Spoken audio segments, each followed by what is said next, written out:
ओम श्री गणेशाय नमः। ओम गजानन भूतगणाधिसेवितं कपितजम्बूफलचारुभक्षणं उमासुतं शोकविनाशकारकं नमामि विघ्नेश्वरपादपङ्कजं। बोलो गणपति महाराज की जय हो। माइकल की पाठशाला में आप सभी अम्बे भक्तों का हार्दिक अभिनंदन है।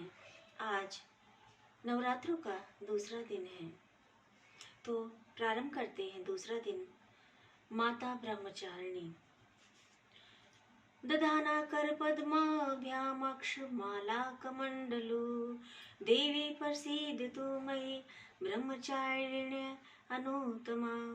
माँ दुर्गा के नौ शक्तियों का दूसरा स्वरूप ब्रह्मचारिणी का है। यहाँ ब्रह्म शब्द का तपस्या है। ब्रह्मचारिणी अर्थात तप की चारिणी, तप का आचरण करने वाली। ब्रह्मचारिणी देवी का स्वरूप पूर्ण ज्योतिर्मय एवं अत्यंत भव्य है। इनके दाहिने हाथ में जप की माला एवं बाएं हाथ में कमंडलू रहता है। माँ दुर्गा जी का यह दूसरा स्वरूप भक्तों और सिद्धों को अनंत फल देने वाला है। इनकी उपासना से मनुष्य में तप, त्याग, वैराग्य, सदाचार, संयम की वृद्धि होती है। दुर्गा पूजा के दूसरे दिन इन्हीं के स्वरूप की उपासना की जाती है। इस दिन साधक का मन स्वाधिष्ठान चक्र में स्थित होता है। इस चक्र में अवस्थित मन वाला योगी उनकी कृपा और भक्ति पर प्राप्त करता है। पाठ प्रारंभ। पहला अध्याय। माँ भगवती की महिमा व मधु कैटववध। महर्षि मार्कंडेय जी बोले, भगवान सूर्य के पुत्र सावर्णी की उत्पत्ति की कथा को मैं विस्तार से कहता हूँ। आप ध्यान से सुनिए। प्राचीन काल में स्वारोचिष मनवंतर के चक्रवंशी राजा सुरथ समस्त पृथ्वी के चक्रवर्ती राजा हुए। यवन राजाओं से राजा सुरथ की शत्रुता हो गई। दूसरे दलन राजा सुरथ से उनका भयंकर युद्ध हुआ और थोड़ी सेना होने के कारण यवन राजाओं ने सुरथ को हरा दिया। तदंतर राजा अपने नगर में आकर राज्य करने लगा। तो भी अन्य शत्रु राजाओं ने राजा सुरथ पर चढ़ाई कर दी और नगर में भी दुराचारी मंत्रियों ने राजा का कोष, सैन्य तथा समस्त वस्तुएं छीन ली। तब राजा हार कर अकेला ही घोड़े पर सवार हो गया। सवार और शिकार खेलने के बहाने घोर जंगल में चला गया। वहां उन्होंने महर्षि मेधा का सुंदर आश्रम देखा, जो अहिंसक सिंह आदि पशुओं तथा शिष्यों और मुनियों से शोभित था। वहां बैठे हुए महर्षि मेधा को राजा सुरथ ने नमस्कार किया। कुछ काल के बाद फिर वह अपने राज्य तथा प्रजा की चिंता से विचारने कर लगा कि जिस राज्य को मेरे पूर्वजों ने भली भांति चलाया और प्रजा का पालन किया, वह आज मुझसे दूर चला गया। हे दुष्ट मंत्री, राज्य का पालन धर्म नीति के अनुसार कर रहे होंगे या नहीं? जो आज्ञाकारी नौकर नित्य प्रसन्नता से धन और भोजन प्राप्त करते थे, अब उन दुष्ट राजों के आश्रम में रहकर कष्ट पाते होंगे या नहीं? कुछ समय पश्चात एक दिन आश्रम के समीप एक वैश्य को आते देखा, तो राजा ने उससे पूछा कि अरे भाई, तुम कौन हो और यहाँ कैसे आए हो? तुम्हारा मलिन मुख शोक युक्त क्यों दिखाई देता है? राजा सुरथ ने कहा, हे राजन, मैं समाधि नाम का एक वैश्य हूँ। मेरा जन्म धनवान कुल में हुआ। मेरे दुष्ट स्त्री पुरुष पुत्र आदि ने मुझे धन के लोभ से घर से बाहर निकाल दिया और मेरा धन छीन लिया है। मैं धन स्त्री पुत्र से रहित हूँ। अब अकेला दुखी होकर इस वन में आया हूँ। मैं यहाँ रहने के कारण अपनी स्त्री पुत्र तथा स्वजनों की परिस्थितियों को नहीं जानता कि सदाचारी है या व्यभिचारी। राजा बोला, जिन स्त्री पुत्र आदि ने तेरी धन संपत्ति को छीन लिया है, फिर भी उन्हें किस स्नेह में तेरा मन क्यों जाता है? वैश्य बोला, जिन पुत्र आदि ने धन के लोभ में आकर मुझे घर से निकाल दिया है, मेरा चित्त फिर भी उन्हीं में आसक्त होता है। मैं क्या करूं? इन स्वजनों के निर्मोही होने पर भी मेरे मन में उनके प्रति प्रेम है। मार्कंडेय ऋषि बोले, हे द्विज श्रेष्ठ। तत्पश्चात राजा सुरथ और समाधि वैश्य दोनों मिलकर मेधा मुनि के समीप जाकर प्रणाम करके बैठ गए और मेधा ऋषि से कथा प्रसंग करने लगे। राजा बोला, हे भगवान, मैं आपसे एक बात पूछना चाहता हूँ। हे महाराज, मेरा मन वश में नहीं है। गए हुए राजा तथा अन्य सभी स्त्री पुत्र बांधवों की ममता मुझे अब तक बनी हुई है। हे मुनि श्रेष्ठ, ये जानते हुए भी मेरा स्नेह उनसे अज्ञानियों की भांति विशेष बढ़ता रहता है। यह भी उनमें अत्यंत आसक्त रहता है। इसी तरह हम दोनों बहुत दुखी हैं। हे महाभाग, उनके दोषों को जानते हुए भी हम दोनों का हृदय उनके प्रति ममता से आसक्त रहता है। इतना ज्ञान होते हुए भी ऐसी ममता क्यों है?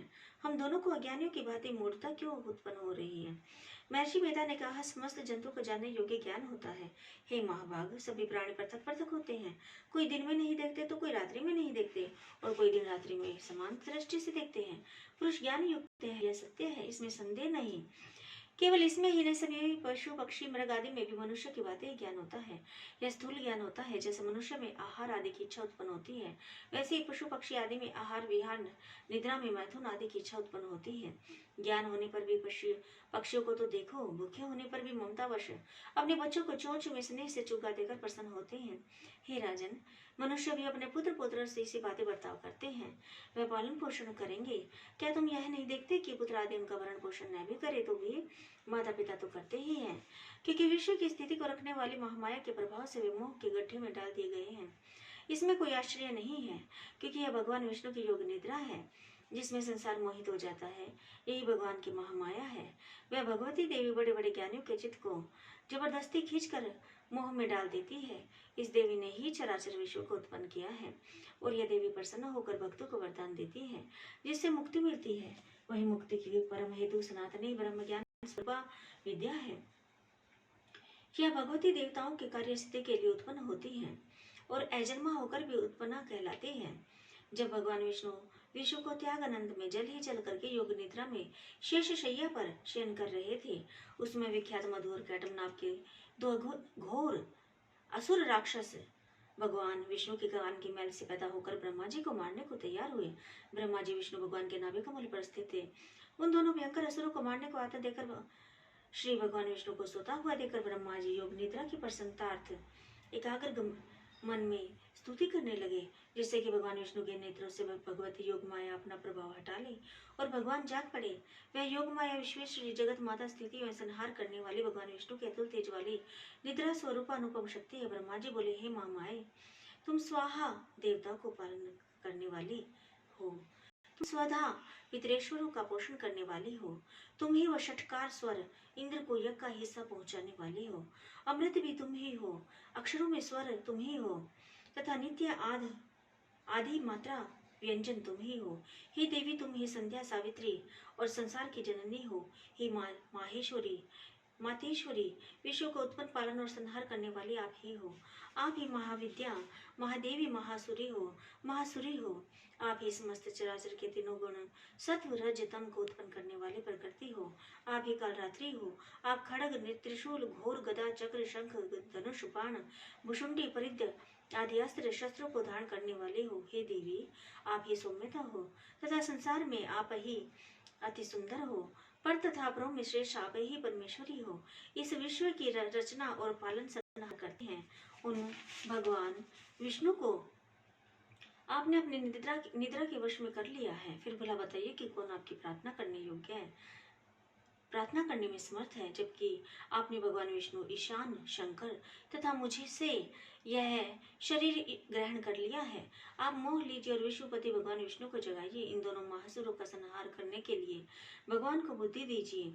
ऋषि बोले, इस प्रकार जब ब्रह्मा जी ने मधु और कैटभ असुरों के संहार के लिए तथा विष्णु को जगाने के लिए तामसी देवी की प्रार्थना की, तो उसी समय भगवान विष्णु के नयन मुख नाक भुजा हृदय और वक्ष स्थल से निकलकर अव्यक्त योग माया उपस्थित हो गई और योग निद्रा से भगवान जाग गए। तदंतर भगवान विष्णु ने उन पराक्रमी वीर्यवान मधु और कैटभ असुरों को देखा, जिनकी ब्रह्मा जी को खाने के लिए आंखें लाल हो रही थी। तो भगवान विष्णु ने शेष शैया से उठकर उन असुरों से 5000 वर्ष तक बाहु युद्ध किया। अति बलशाली महाउन्मत दोनों असुरों को महामाया ने मोहित कर रखा था। अतः दुष्टों ने भगवान से कहा कि आप हमसे वरदान मांगो। भगवान ने कहा, यदि तुम मुझसे प्रसन्न हो, मेरे हाथों तुम्हारी मृत्यु हो, मैं तुमसे केवल यही वर चाहता हूँ।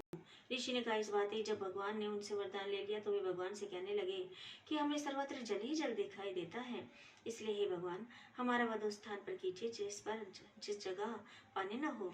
ऋषि मेधा ने कहा, तब भगवान विष्णु ने शंख चक्र और गदा धारण किए और उनसे तथास्तु कहा और दोनों के सिर अपनी जंघा पर रखकर चक्रम से काट दिए। इस प्रकार महामाया देवी श्री ब्रह्मा जी की प्रार्थना करने पर स्वयं उत्पन्न हुई है।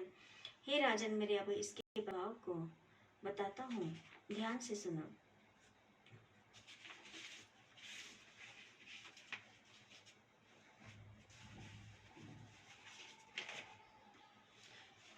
वैष्णो देवी की आरती। हे मात मेरी कैसी यह देर लगाई है,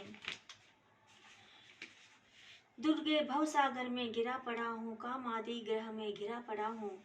मोह आदि जाल में जकड़ा पड़ा हूँ, काम आदि ग्रह में घिरा पड़ा हूँ। न मुझ में बल है, न मुझ में विद्या, न मुझ में भक्ति, न मुझ में शक्ति, शरण तुम्हारी गिरा पड़ा हूँ।